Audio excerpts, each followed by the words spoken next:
ఇల్లు ఇల్లాలు పిల్లలు సీరియల్ ఏప్రిల్ 6 ఎపిసోడ్ వల్లి మోసం చేసింది నాన్న. రామరాజుకి గుండెబద్దలయ్యే నిజం చెప్పిన చందు. ఒడియమ్మా ట్విస్టో. పాపం చందు.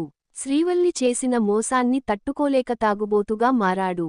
గతంలో కూడా తన ప్రేమ విఫలం అయినప్పుడు కూడా తాగి రోడ్లపై పడ్డాడు. ఇప్పుడు అదే పరిస్థితి తీసుకుని వచ్చింది శ్రీవల్లి. ఈరోజు ఏప్రిల్ 6 రాత్రి ప్రసారం కాబోయే ఎపిసోడ్లో ఏమైందంటే, ఓ పక్క ప్రేమ పేరు చెప్తే రగిలిపోతున్నాడు ధీరజ్. అమూల్య విషయంలో చేసిన సొంత పెత్తనాల వల్ల హర్ట్ అయిన ధీరజ్ ప్రేమని దూరం పెట్టేశాడు. నా చెల్లెలి జీవితాన్ని నాశనం చేశావ్ అని ధీరజ్ అంటే, నిలబెట్టన్రా మగడా అని అంటుంది ప్రేమ. ఇక ఈరోజు ఏప్రిల్ 6 రాత్రి ప్రసారం కాబోయే ఎపిసోడ్లో ఏమైందంటే, అమూల్య విషయంలో తన తప్పులేదని ప్రేమ ఎంత మొత్తుకున్నా ధీరజ్ వినిపించుకోడు. ఓ పక్కన దొబ్బే అని ధీరజ్ అంటే, ప్రేమకి ప్రతిరూపంగా భావించే ఈ ప్రేమ పావురాలను నీకు గిఫ్ట్గా ఇచ్చి ఐ లవ్ యూ ధీరజ్ అని చెప్పడానికి వచ్చాను. పాయింట్. ఐ లవ్ యూ రా ధీరజ్ అంటుంది ప్రేమ. ఆ తరువాత జరిగే సీన్ని ఎక్స్పెక్ట్ చేసేయొచ్చు. మన రామరాజు గారి పుత్రరత్నం ఆ ప్రేమ పావురాల్ని విసిరికొడతాడు. పాపం పావురాలు మాత్రమే కింద పడి ముక్కలవ్వడం కాదు, ప్రేమ మనసు కూడా ముక్కలవుతుంది. లేకపోతే ఇన్నాళ్ళు వాడు బాగా ఉన్నప్పుడు, ఈమె వెనకపడుతున్నప్పుడు ఐలవ్యూరా అని చెప్పడం మానేసి, వాడు మండుతున్న టైంలో ప్రేమ పావురాలంటూ సిద్ధమైంది ప్రేమ. ఓడియమ్మ ప్రేమా పావురాలపై ఉపన్యాసం. వాడు విసిరికొట్టడమే కాకుండా, పావురాల ప్రాధాన్యత తెలుసా నీకు అంటూ ఉపన్యాసం ఇస్తాడు. ప్రేమించిన పావురం కోసం ప్రాణం ఇస్తుంది. ప్రేమించిన పావురం చనిపోతే ఆ జనాపకాలతో అది కూడా ప్రాణం వదిలేస్తుంది. వాటిని ముట్టుకునే అర్హత కూడా నీకు లేదు అని అంటాడు. ఒడియమ్మా, పావురాల వెనుక ఇంత ప్రేమ చరిత్ర ఉందా అనేట్టుగా చెప్తాడు ధీరజ్. ఇక ప్రేమ ఏడుస్తూ ఆ విరిగిన పావురం ముక్కల్ని ఎత్తుకుంటుంది. మరి వీళ్ళిద్దరూ ఊపిరి తీసుకోకుండా అయినా ఉంటారేమో కాని, సాంగ్ వేసుకోకుండా ఉండలేరు కాబట్టి ఉసురేమో ఇరిసేసింది. కరుసైన కాలమిలా అంటూ సాంగ్ వేసుకుని మరీ బాధపడతారు. వచ్చిందండి కథానాయిక. ఇక ఆ విరిగిన పావురం పెంకులు ఏడుస్తూ ఎత్తుతుంటే, ప్రేమకి గుచ్చుకుని రక్తం వస్తుంది. అది చూసిన ధీరజ్ తల్లడిల్లిపోతాడు. నీకు రక్తం వస్తుంటే చూసి తట్టుకోలేకపోతున్నా ప్రేమా, కాని నువ్వు చేసిన నమ్మకద్రోహం నన్ను బండరాయిలా మార్చేసింది అని అక్కడే ఆగిపోతాడు. ఇంతలో మన కథానాయకురాలు బడా బిల్డప్ నర్మద వస్తుంది ప్రేమ అంటూ. ఆ గాయం చూసిన అయ్యయ్యో ఏమైంది, రక్తం వస్తుంది, ఎలా జరిగింది అంటూ కంగారు పడిపోతుంది. కాని మనకి మాత్రం చేతికి రక్తం కనిపించదు. కాని కంగారు పడిపోయి ఫస్ట్ ఎయిడ్ చేస్తుంది నర్మద. నీకు ముంచే వాళ్లే మంచి వాళ్లలా కనిపిస్తారు వదినా. అనంతరం ఎదురుగా ఎద్దులా నిలబడ్డ ధీరజ్ దగ్గరకు వెళ్ళి, అసలు నువ్వు మనిషిలా ప్రవర్తిస్తున్నావా? నీ భార్య దెబ్బతగిలి రక్తం వస్తుంటే అలా రాయిలా నిలబడ్డావేంటి? ఎంత కోపం ఉంటే మాత్రం భార్యతో ప్రవర్తించేది ఇలాగేనా అంటూ క్లాస్ పీకుతుంది. దాంతో ధీరజ్, అంతే వదినా, నీకు ముంచే వాళ్లంతా మంచివాళ్లలాగే కనిపిస్తారు, భరించేవాళ్లు బాధపట్టేవాళ్లగానే కనిపిస్తారు అని అంటాడు. ఏం మాట్లాడుతున్నావ్? ఎవరు ముంచే వాళ్లు? అసలు అమూల్య విషయంలో జరిగింది ఏంటో తెలుసా అని ఎప్పటిలాగే నిజం చెప్పకుండా ఆగిపోతుంది మన బడా బిల్డప్ నర్మద. మరి ఇంత బిల్డప్ ఇచ్చి చివరికి తుస్సుమని అనిపించింది ఎందుకు అంటే, ఆ రోజు శ్రీవల్లి గురించి ఎవరితోనూ చెప్పొద్దని చందు ఒట్టు పెట్టుకున్నాడు కాబట్టి. ఆ రోజు ఖచ్చితంగా పశ్చాత్తాప పడతావ్. చూడు ధీరజ్, మనం అనుకునేవి మాత్రమే నిజాలు కాదు, మనకి తెలియనివి తెలుసుకోలేనివి చాలా ఉంటారు.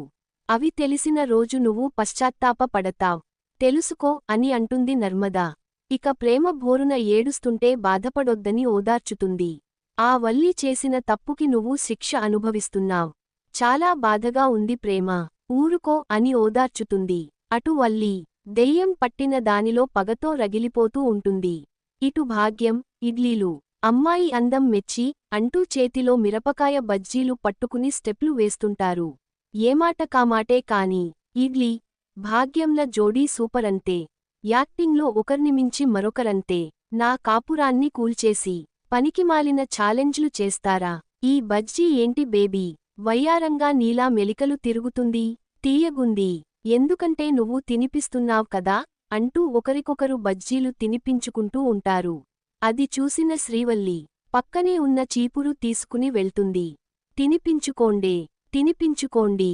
కన్న కూతురి కాపురం కూలిపోయిందనే బాధలేకుండా బజ్జీలు తినిపించుకుంటున్నారా అంటూ చీపురుతో చావబాదేస్తుంది. నేను వాళ్ల కాళ్ళు వేళ్ళు పట్టుకుని నా కాపురాన్ని నిలబెట్టుకోవాలని చూస్తే దిక్కుమాలిన ఛాలెంజ్ చూసి మొత్తం చెడగొట్టావ్ అంటూ భాగ్యంని ఉరికించి కొడుతుంది.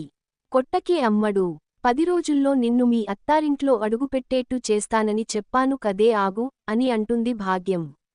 10 రోజుల్లో కాదు, రేపే మీ అత్తారింట్లో అడుగపెట్టేట్టు చేస్తానే. నీ జీవితం, నీ బతుకు బుగ్గిపాలవుతుందంటే ఈ భాగ్యం ఊరుకుంటుందా? వాళ్లని అంత తేలిగ్గా వదులుతానా? ఆ నర్మదతో ఛాలెంజ్ చేసినట్టు 10 రోజుల్లో కాదు. పాయింట్. రేపే నిన్ను మీ అత్తారింట్లో అడుగుపెట్టేట్టు చేస్తాను. ఆనాటు మిర్చీ పొట్టిదే వచ్చి నిన్ను బ్రతిమిలాడి తీసుకెళ్లేట్టు చేస్తాను. చూస్తూ ఉండు అని అంటుంది భాగ్యం. ఇక భార్య చేసిన మోసాన్ని తట్టుకోలేకపోయిన చందు గతంలో మాదిరిగా ఫుల్లుగా తాగేసి తూలుతూ వస్తుంటాడు. నాన్నకి చెప్పేస్తా, శ్రీవల్లి గురించి నిజం చెప్పేస్తా. నాన్నకి నేనంటే ఎంతో నమ్మకం, ఏ విషయం దాచననే నమ్మకం. ఇప్పుడు శ్రీవల్లి గురించి తెలిసినా కూడా చెప్పకపోతే మోసం చేసిన వాడ్ని అవుతాను. నాన్నకి మొత్తం నిజం చెప్పేస్తాను అంటూ తూలుతూ ఇంటి గేటు తీస్తాడు చందు. తాగి వచ్చిన చందు, నర్మద, ప్రేమ కీలక నిర్ణయం. ఇక చందు తాగి రావడం, శ్రీవల్లి గురించి బాధపడటం మన కథానాయికలు ప్రేమ, నర్మదలు చూస్తారు. అదేంటో కాని ఆ ఇంట్లో ఎంత మంది ఉన్నా వీళ్ళకి మాత్రమే తెలుస్తుంటాయి అన్ని విషయాలు. వీళ్ళేమో ఎవరికీ చెప్పకుండా దాచేస్తుంటారు. ఇప్పుడు చందు కూడా వాళ్ల కంట్లోనే పడతాడు.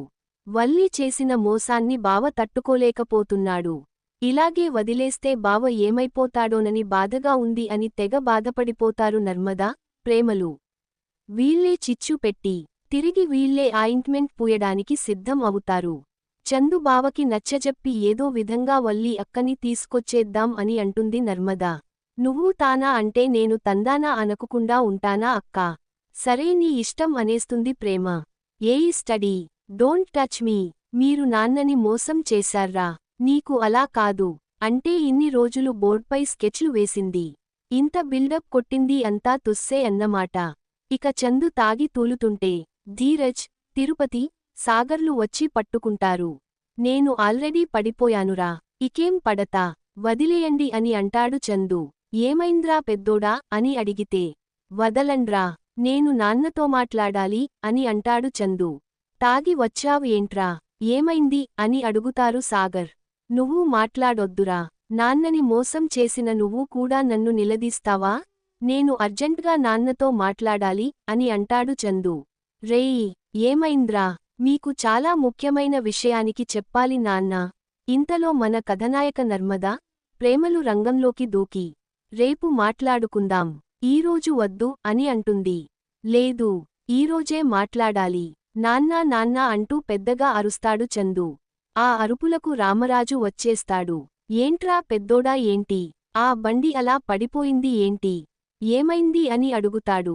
ఇంతలో తిరుపతి, నేను లైట్గా మందేశా, నేనే పడేశా అని అంటాడు. సర్లే అని రామరాజు అనేసరికి, లేదు నాన్నా, ఆ బండిని పడేసింది నేను, మీకు చాలా ముఖ్యమైన విషయానికి చెప్పాలి నాన్నా అని తూలుతూ చెప్తాడు. ఏంట్రా అది అనేసరికి, ఆ వల్లి అని మొదలుపెట్టేసరికి నర్మద, ప్రేమలు అడ్డుపడిపోతారు. ఏంట్రా తాగి వచ్చావా? అవును నాన్నా, తాగా. మీ ముద్దుల కోడలు వల్లి గురించే తాగా. మీరు ఆగండమ్మా, వాడేదో చెప్పాలని అంటున్నాడు కదా, అది కూడా నా పెద్ద కోడలు వల్లి గురించి. ఏంటో చెప్పరా అని అంటాడు రామరాజు. అదేంటంటే నాన్నా అంటూ తాగుతూ వచ్చి రామరాజు మీద పడతాడు చందు. దాంతో రామరాజుకి విషయానికి అర్థమైపోతుంది. ఏంట్రా పెద్దోడా తాగేసి వచ్చావా అని అడుగుతాడు. నన్ను క్షమించండి నాన్నా, క్షమించండి అని అంటాడు చందు. ఏంట్రా ఇది, నువ్వు తాగి వచ్చావ్ అంటే నీ భార్య ఎంత బాధపడుతుంది, అసలు తను అమాయకురాలు అని రాంగ్ బటన్ నొక్కుతాడు రామరాజు. దాంతో చందు, నాన్నా, నేను తాగి రావడానికి కారణం అదే అని అంటాడు. మీ నమ్మకాన్ని నిలువునా కూల్చేసింది నాన్నా. దెబ్బకి బిత్తరపోతాడు రామరాజు. తాగి రావడానికి కారణం వల్లినా అని అడుగుతాడు. అవును నాన్న, దాని వల్లే తాగాను. ఎందుకో తెలుసా? అసలు అది ఏం చేసిందో తెలుసా? అని నిజం చెప్పకుండా ల్యాగ్ ఇస్తాడు రామరాజు. నాన్నా మీరు పైకి మాత్రమే గంభీరంగా కనిపిస్తారు. మీరు నమ్మిన వాళ్ళు మోసం చేస్తే మీరు అస్సలు తట్టుకోలేరు. వల్లి చేసింది చెప్పినా కూడా మీరు తట్టుకోలేరు. అందుకే గుండెను రాయిగా మార్చేసుకున్నాను అని అంటాడు చందు. ఇంతకీ ఏం చేసింద్రా అని రామరాజు అంటే, అదే మామయ్య, వల్లి అక్క వాళ్ల పుట్టింటికి వెళ్ళింది కదా, ఫోన్ చేయలేదంట దానికే అని కవర్ చేస్తారు వల్లి, శ్రీవల్లిలు.